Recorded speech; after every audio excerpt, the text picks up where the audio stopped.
Fil-bidu tal-kumpilazzjoni brabta mal-qtil tal-avukat Karmel Kirkop, il-prosekuzzjoni informat lil qorti li kienet se tbiddel akkuża minnhom biex issa Roberta Ġus, wieħed mill-akkużati, qed jiġi mixlib dan id-delitt li seħħ f'Birkirkara. Fil-kumpilazzjoni li qed tinstema' quddiem il-Maġistrat Caroline Farrugia Frendo, is-Supretendent Keith Arnaud esebixxa mappa tar-rotta li ħadu l-qattila wara li assassinaw lill-avukat Kirkop.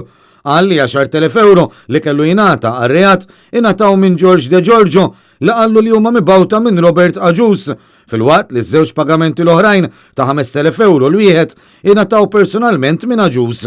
Arnaud kwota l-informazzjoni li Vince Muscat ta' lill-Pulizija fosthom li l-arma użata kienet dwadbet il-baħar fil-Marsa u kwota wkoll dak li qaltlu Mary Rose Kirkop, mart il-vittma, li indikat li żewġa kellu xi kwistjonijiet relatati ma' xogħlu u dwar każ ma' Adrian Ġus li kellu jagħti xi pagamenti lill-avukat.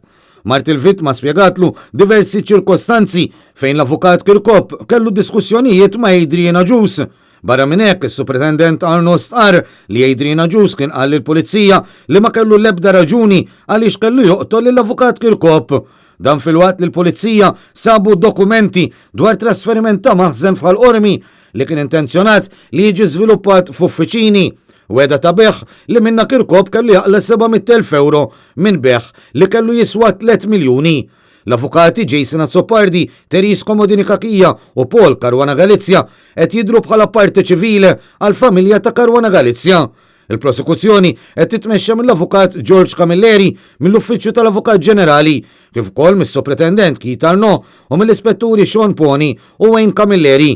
Filwaqt li l-avukati Alfred De Bono u René Darmanin qed jidhru għall-aħwa Ġus u Jamie Vella, bl-avukat William Kuxkiri qed jidher għal George De Giorgio.